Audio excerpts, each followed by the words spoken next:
की स्तुति करते हुए आज इस महाकाव्य की शुरुआत करेंगे। आदिम तीर्थंकर प्रभु आदिनाथ मुनिनाथ, आदि व्याधि अजमज मिटे तुम पद में मम मान। चरण शरण है आपके तारण तरण जियाज, भव दधि तट तट ले चलो करुणा कर जिन राज। बोलिए आदिम तीर्थंकर आदिनाथ भगवान की। मूठ माटी रचयिता परम उपकारी संत शिरोमणि आचार्य गुरुवर विद्यासागर जी महामुनि राज की।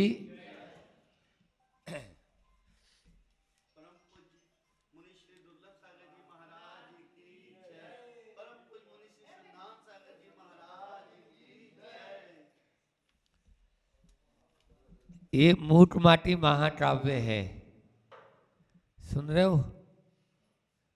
इधर उधर ध्यान नहीं दो। अब आपके हाथ में महाकाव्य आ चुका है, पीछे भी दे दो पुस्तकें। और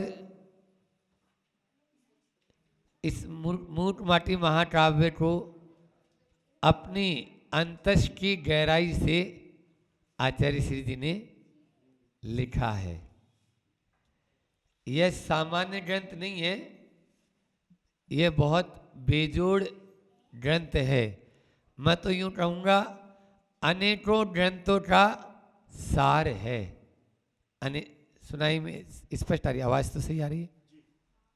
थोड़ा इसको ठीक कर दे भी। और हालांकि अपना आज गला ही ऐसा ही हो रहा है तो इसलिए भी हो सकता है कि अनेकों ग्रंथों का यह सार है। चारों अन्योर देखने हैं तो मूठ माटी महाकाव्य में आपको देखने को मिल जाएगा। विगत इस चातुर्मास में मंडी बामोरा में जो चातुर्मास संपन्न हुआ, वहाँ इस महाकाव्य की शुरुआत की थी अंत में। और पूरा हुआ नहीं, पूरा क्या, इसमें 4 खंड हैं। कितने खंड हैं? 4 खंड हैं। पहला खंड का नाम है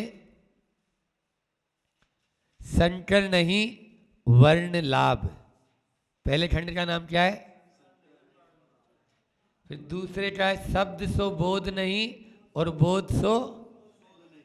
तीसरे का नाम है पुण्य का पालन पाप का प्रक्षालन। नाम भी तो देखो गुरु जी के द्वारा क्या।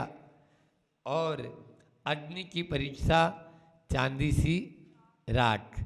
आपको शॉर्ट में पूरी इसकी जो प्रस्तावना है उसके बारे में पूरा बता देंगे अभी, क्योंकि आज अपन इस ग्रंथ को पुनः शुरू कर रहे हैं। समझ में आ रहा है? और पुनः वहाँ से शुरू कर रहे हैं जहाँ तक अपन पढ़ चुके थे। तो पूर्व की जो भूमिका है उसको भी आपको बताना है ताकि आपको आगे का भी पूरा समझ में आता चला जाए। सरल है बहुत ही। केवल शब्द जो है ना, हमारे गुरुजी शब्दों के साथ में खेलते हैं। शब्द में से ही वो ऐसा भाव निकालेंगे कि जिसका अर्थ आज तक किसी ने पहले लगाया ही नहीं होगा, है ना? कि हर शब्द जैसे राही, तो हीरा बनना है तो राही बनना जरूरी है। जो राही बनेगा वही तो हीरा बनेगा, है ना? जो चल मोक्ष मार्ग में चलेगा वह हीरा बन जाएगा। ऐसे ही जो दूसरों का भला चाहेगा उसे ही तो लाभ होगा। अब भला लाभ है ना? तो ये ऐसे शब्दों से वो बहुत जगह आपको इसमें देखने को मिलेगा। बल्कि कई मुनि महाराज जी, कई आचार्यों के मुख से भी आपने सुना होगा। और वैसे मुझे मालूम चला यहाँ तो पहले जो अध्ययन भी करवाया किसी ने, विपदा दीदी जो यहीं की भाजना की है ना, बंडा वाली विपदा दीदी। अच्छा, तो वो जो है यहाँ पर आप लोगों को मूठ माटी का अध्ययन कराइए। इस मूठ माटी पर अनेकों लोगों ने पीएचडी की है और इस पर 300 से भी ज़्यादा समीक्षाएं लिखी गई है बड़ी बड़ी, और उन समीक्षाओं को सेलेक्टेड जो चुनिंदा समीक्षाएं थी उनको इतने बड़े बड़े मोटे शास्त्रों में बड़े बड़े 3 वॉल्यूम में मूठ माटी समीक्षा के नाम से निकली है। तो इस प्रकार से निश्चित रूप से दांतों तले उंगली, और न केवल ये जैन लोगों के लिए इसमें लिखा है, मैं तो कहता हूँ यह पतित से पावन बनने की एक प्रक्रिया है मूठ माटी, पामर से परमेश्वर बनने की एक प्रक्रिया है मूठ माटी, शंकर कंकर से शंकर बनने की प्रक्रिया है मूठ माटी, और शव से शिव बनना है तो पढ़ लो मूठ माटी।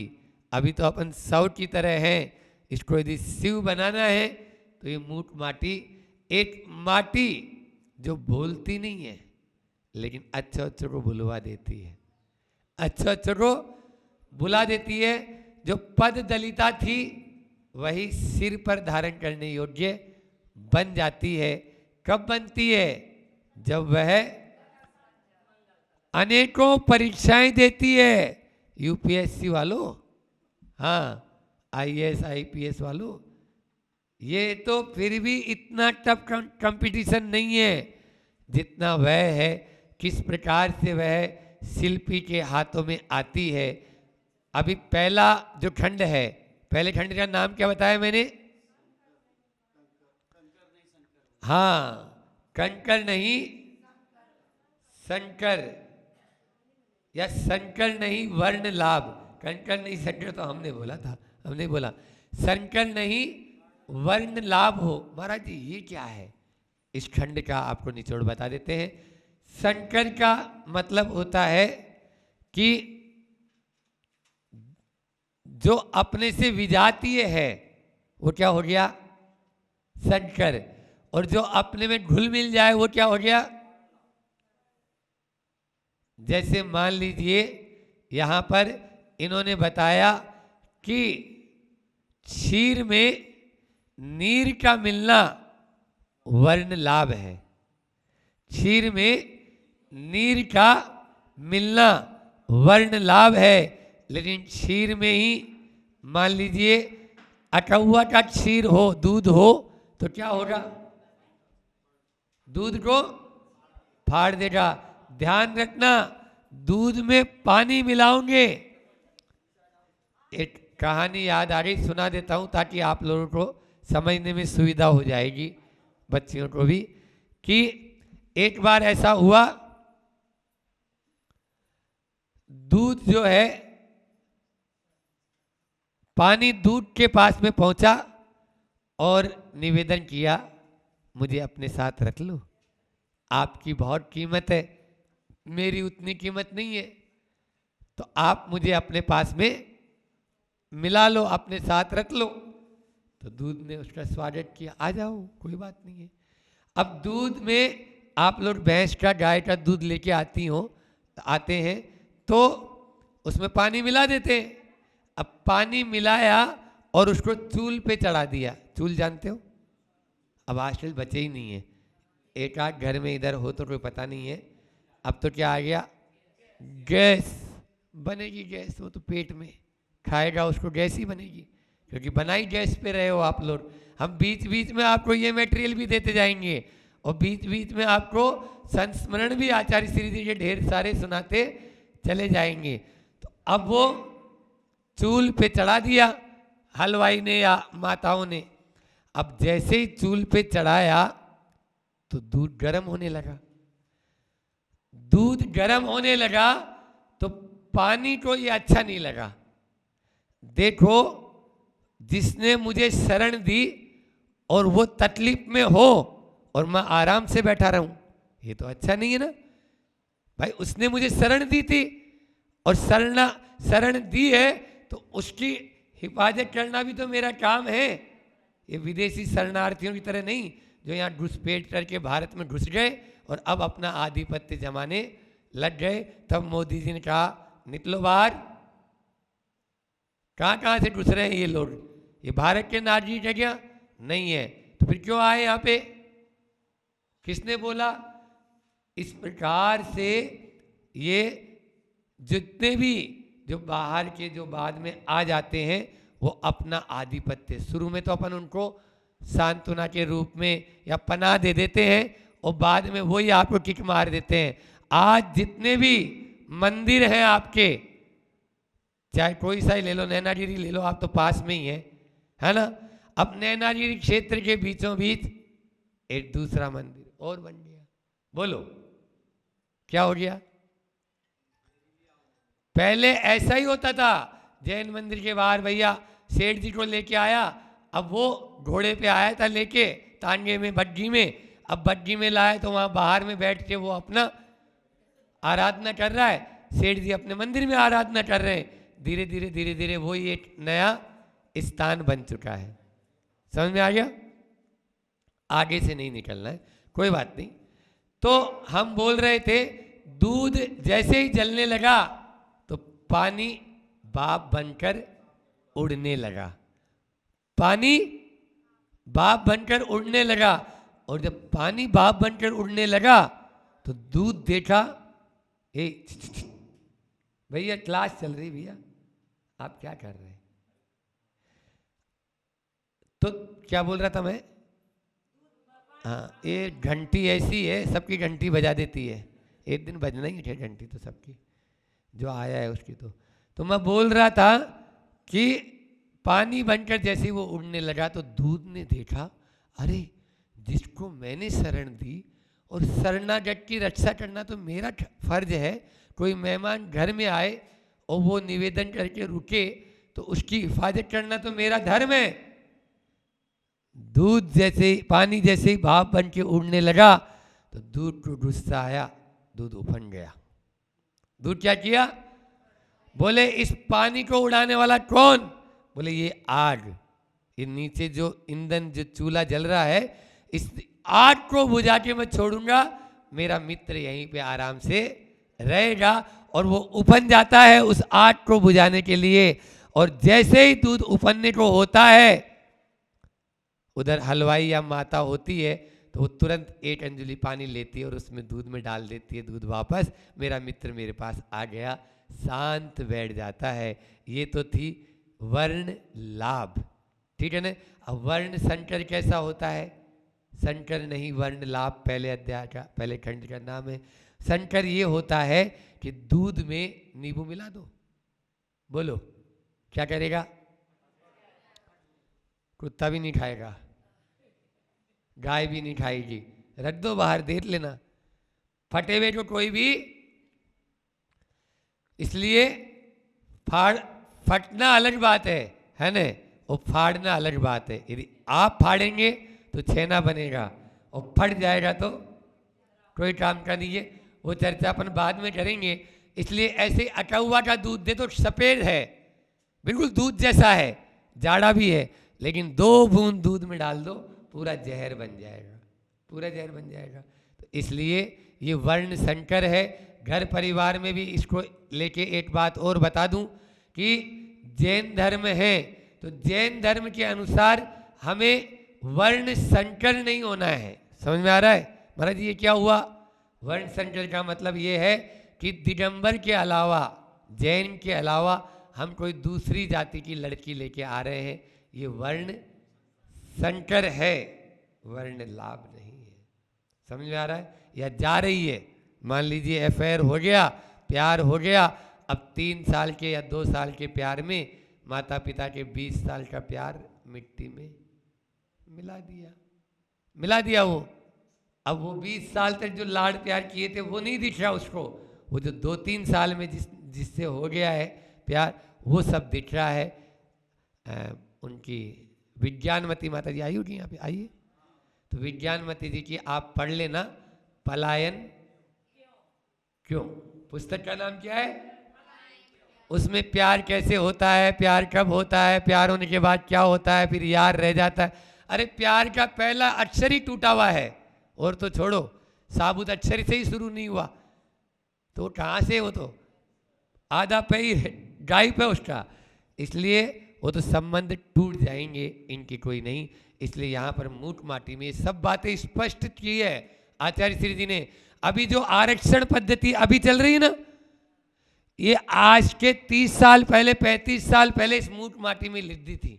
बोलो, रिजर्वेशन की पद्धति खराब है, आरक्षण की पद्धति खराब है, ये एसटी एससी और कौन कौन से कोटा फोटा ओबीसी, ये सब, अरे प्रतिभा का सम्मान होना चाहिए ना। आप प्रतिभा के आधार पे ले, उसमें यदि प्रतिभा है तो आप ले। अब जो पढ़ा लिखा है और जो 90% 95% लेके आ रहा है, वो झाड़ू लगा रहा है या पानी, सर पानी पी लीजिए, और जो 50% या 30% 35% लाके पास हुआ था, वो कुर्सी पे बैठ के घूम रहा है आराम से। बोलो, हालांकि अपने यहाँ चक्रवर्ती को पहले ही सपना आ गया था कि हाथी के ऊपर बंदर बैठ के राज करेगा। आप लोगों ने देखा होगा, वही हो रहा है, हो ही रहा है। हाँ, नैना जी में बना है ना, उसमें महावीर भगवान की जिनाले में, बहुत बढ़िया। 16 चक्रवर्ती के सपने इधर और 16 सपने इधर, बहुत बढ़िया याद। देखो कहाँ की याद आ गई फटाफट। हम रोज वंदना करते थे सुबह शाम दोनों टाइम, तो वहाँ का। तो चलो, तो अब पेज नंबर आप निकाल लो 81। तो यहाँ पर इस पहले खंड में माटी ने अपना समर्पण किया। कौन के हाथों में? शिल्पी के हाथ में। हाँ 81 81, ठीक है ना। तो माटी जो है वो शिल्पी लेने जाता है, इसे अपने कुमार जो होता है वो माटी लेने जाता है। तो माटी अपने वालों से बिछुड़ के उस शिल्पी के साथ में हो लेती है। क्यों? क्योंकि मुझे अपनी आत्मा का कल्याण करना है, मुझे बहुत ऊंचा इंसान बनना है। जो ये भावना रखेगा वही गुरु चरणों में समर्पण कर पाएगा। इस प्रकार से फिर उसके बाद में बीच में कुआं के अंदर एक मछली होती है, अन्य मछलियां बोलती है, क्योंकि अब माटी को गीला करना है ना। और माटी लाता चाहे पे कुमार गधे पर, तो वहां पर इस मूक माटी में बोला गदहा। क्या बोला? गदहा। गद यानी रोग और हा यानी हरने वाला। जो रोगों को खत्म कर दे उसको बोलते हैं गदहा, ठीक है ना। और आप मेरी भाषा में देखें, प्रमाण सारथी की भाषा में देखें तो ग यानी गलत और दा यानी धारणा। जो गलत धारणा रखे, हम नहीं बोल रहे, अब गलत हो जाएगा, गड़बड़ हो जाएगा, समझ में आ जाए। तो इसलिए गलत धारणा मत बनाओ, सही धारणा बनाओ, ठीक है। तो यहाँ पर वह मछली आने को तैयार होती है बाल्टी में, और दूसरी मछलियाँ जैसे घर गृहस्थी वाले, अरे कहाँ जा रही हो तुम? यहाँ पर अच्छा ये स्विमिंग पूल छोड़ के, हाँ अच्छा बढ़िया कुएं के अंदर से, तो सब मना करती है। तो वो बोलती है तुम्हें नहीं जाना हो, मत जाओ, ज़्यादा राय मत दो, हमने तुमसे राय मांगी क्या? मुझे तो मोक्ष मार्ग में निकलना है। और जो ऊपर में उजाला नजर आ रहा है, अभी तक मैं अंधकार में डूबी रही, लेकिन अब उजाले में जाके रहूंगी, और उस शिल्पी के चरणों में जाके गिर जाती है। उसी से आगे यहाँ पर यात्रा प्रारंभ होती है। अपन पढ़ते हैं, है? हाँ 81 पेज नंबर पे बोला था आपको, है ना।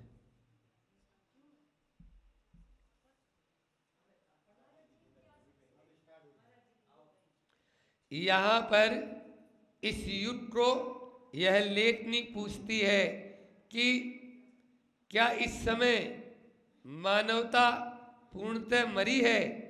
क्या यहाँ पर दानवता आ उभरी है?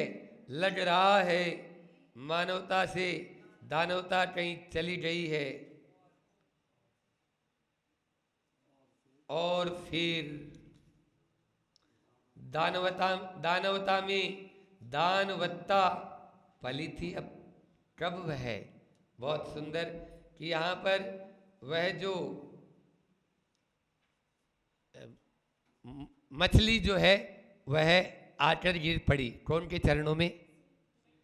जैसे ही पानी लेके आया वो माटी में डालना था उसको पानी में, तो माटी में जब माटी के अंदर पानी डालना था तो उसमें मछली भी थी, तो मछली शिल्पी के चरणों में आ पड़ी और वह जानती है कि अब मेरा कल्याण इस शिल्पी के हाथ में ही है। तो कोई व्यक्ति, बाजना वाले बहुत अच्छे लोग हैं ऐसा लगता है, कोई बात नहीं, एक के बाद एक बज रहे हैं। हाँ। मानवता और दानवता दो शब्द आए ना। मानवता का मतलब होता है जो एक दूसरे के प्रति सहानुभूति रखे, जिसमें संवेदनशीलता हो, वो है मानवता।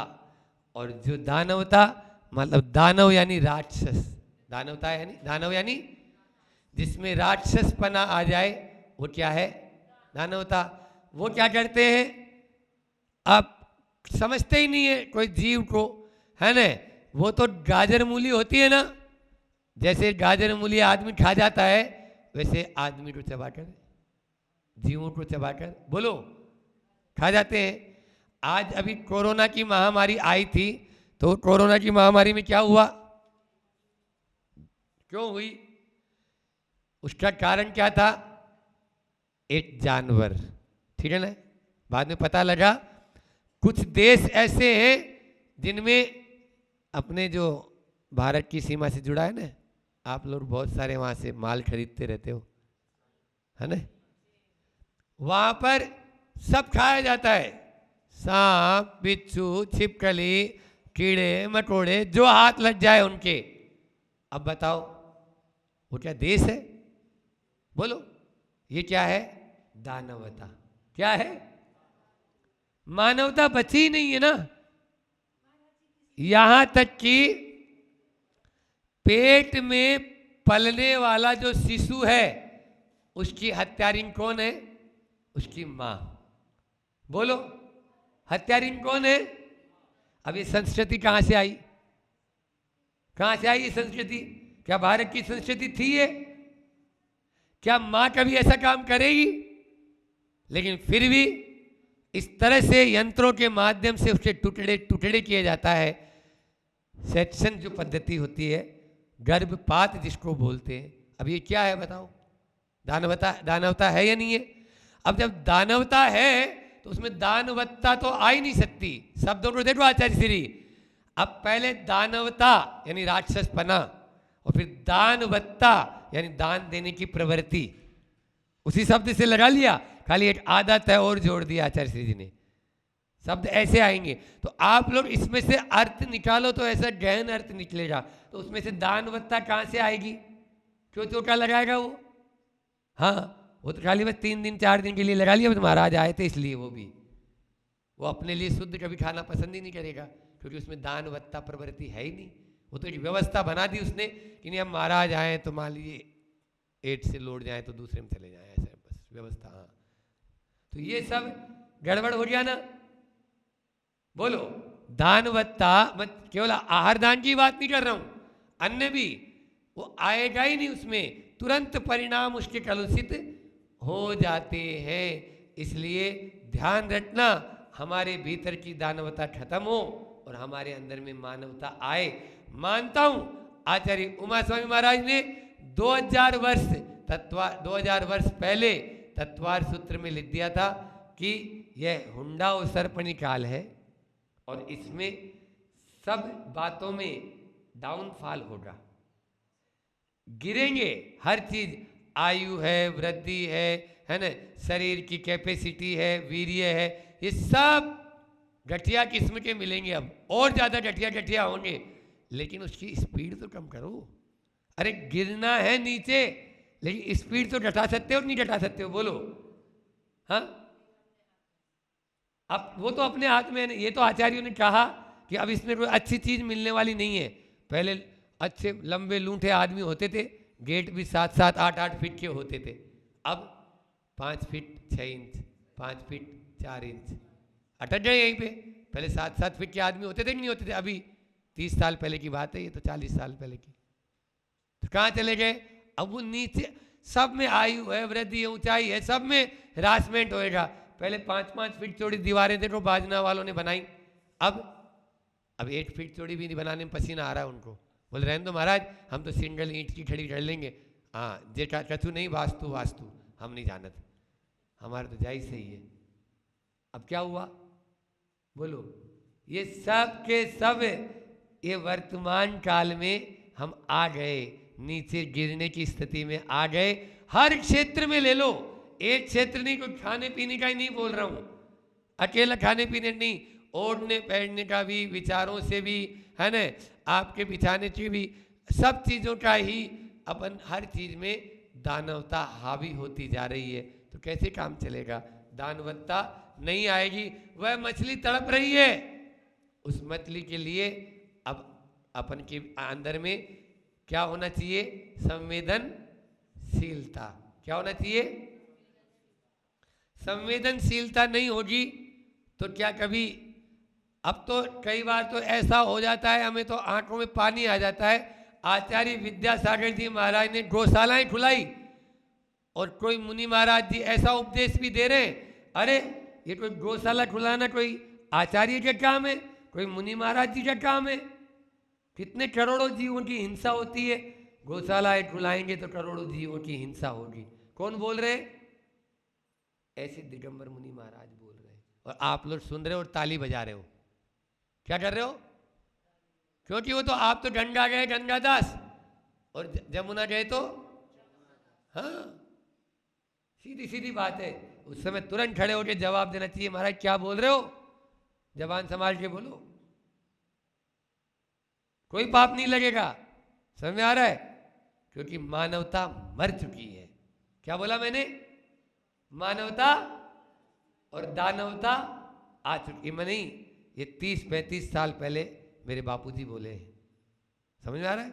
मेरे पिताजी ने कहा है, लिखा है यहाँ पे, उनको मालूम था ने आने वाले समय में यही होगा, यही होगा। ये 40 साल पहले की है किताब लिखी हुई, आज की नहीं। समझ में आ रहा है? 40 साल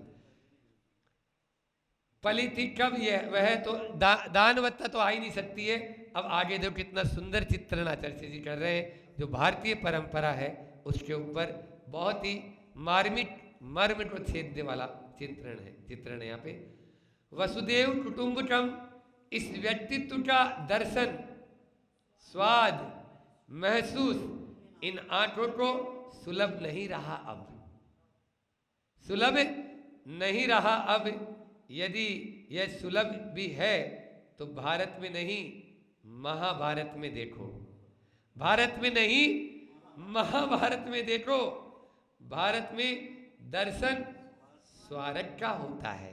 देखो भारत स्वार्थ, आचार्य श्री की तुकबंदी देखो, हर शब्द में ऐसे ही चलेगा, पूरा मुठ माटी में ही, कि भारत यदि दर्शन भी होता है तो भारत में उस दर्शन का दर्शन जो है वह स्वार्थ में होता है। यहाँ हर कोई अब स्वार्थी बन चुका है, कहाँ जाए? यहाँ तो अब गीता भी रो रही है और सीता भी रोती है, रोती है, अब रोती है सीता।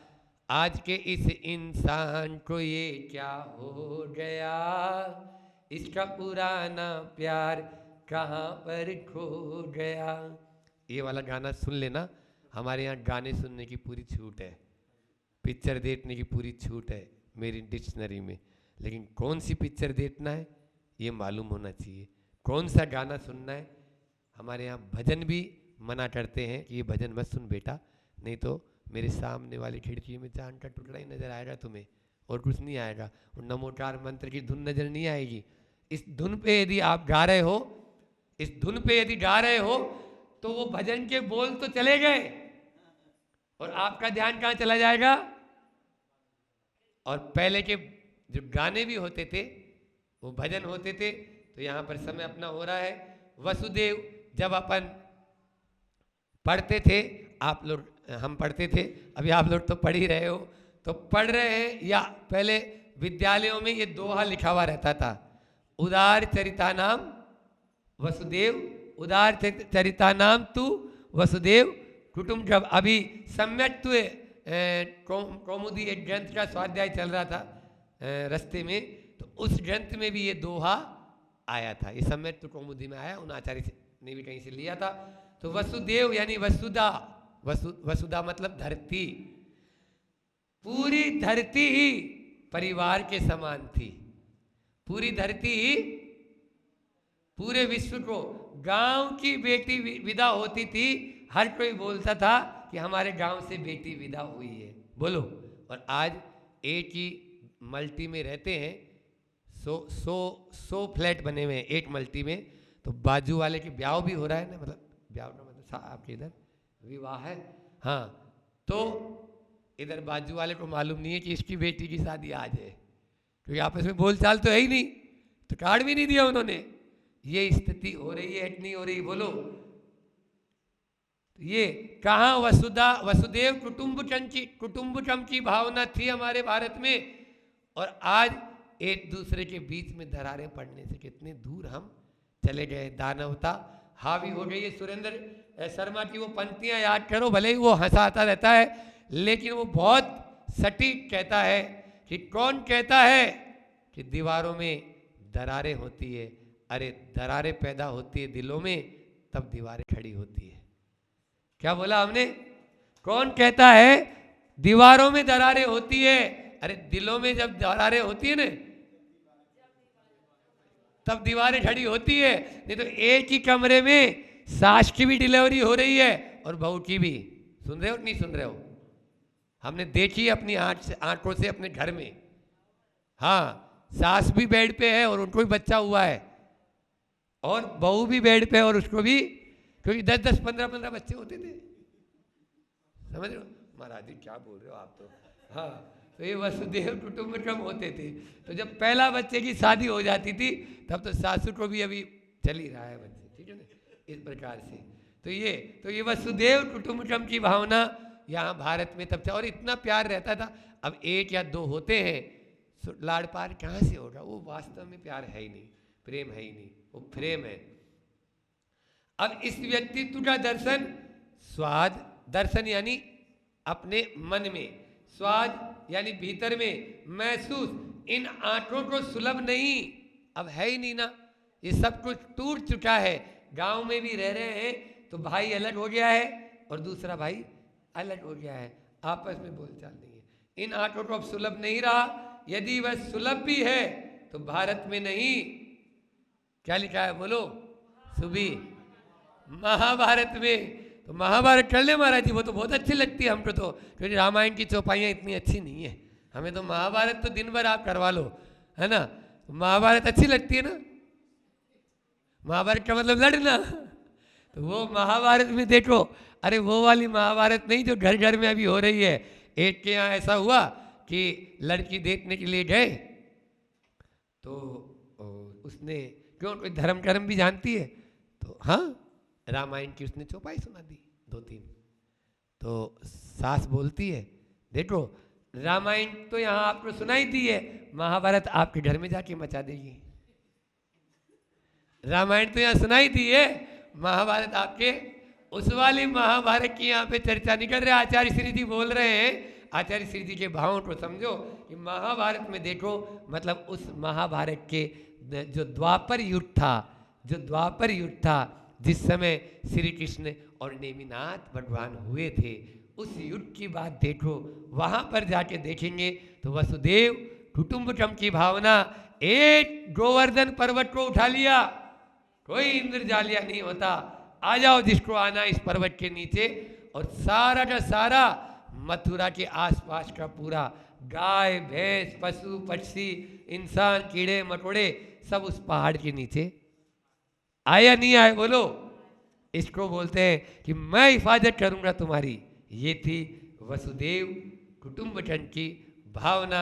ऐसी भावना हम सब में आएगी तभी ये स्वार्थ छोड़ेंगे और परमार्थ को जगाएंगे। भारत नहीं, भारत में तो रहते ही हैं। स्वार्थ को छोड़ो और परमार्थ को और देखो। दूसरे का परमार्थ और अपना स्वपर परमार्थ होता है। उसके माध्यम से ही हम इन सब बातों को अंगीकार कर पाएंगे। आगे भी इसी को लेकर बातचीत है, लेकिन आज इतना ही रखते हैं। आप लोग थोड़ा सा लेट आए थे, इसलिए 1-2 मिनट अपनी, हाँ, संस्मरण संस्मरण तो सुना ही रहे हैं। अरे इतनी देर आचार्य श्री जी की तो चर्चा चल रही है। आचार्य श्री जी ने इस मूठ माटी को इसी सुना है। आपके 1987 जो चातुर्मास हुआ, 1987 जो पंच कल्याण हुआ, उस समय यह पूर्णता को प्राप्त हुई। 1978 का चातुर्मास हुआ नैनागिरी में, फिर 1981 और 82 2 चातुर्मास और हुए। बाकी शीतकालीन वासनाएं खूब हुई, ग्रीष्मकालीन वासना, शीतकालीन।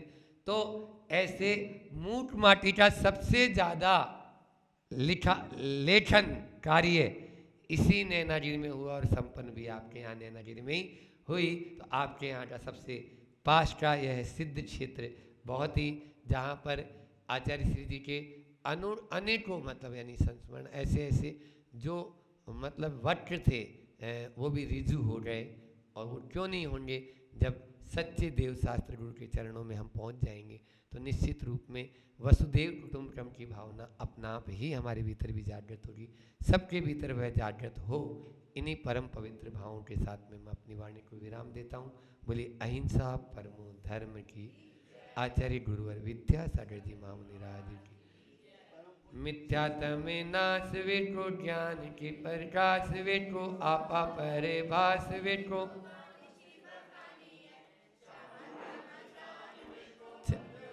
वान वेको स्वपर पीछान वेको, परम अनुभव जताए वेको, काउन सताए वेको, जहाँ तहाँ तार वेको, पार के सुख विस्तार वेको, जावाणी के ज्ञान ते सूझे लोटा लोट, सोवाणी मस्तक नमु। हे जिनवाणी भारती तो जपू दिन रेन, देव भजू अरिहंत को गुरु सेवा निर्गंथ। नो भार नमोकार।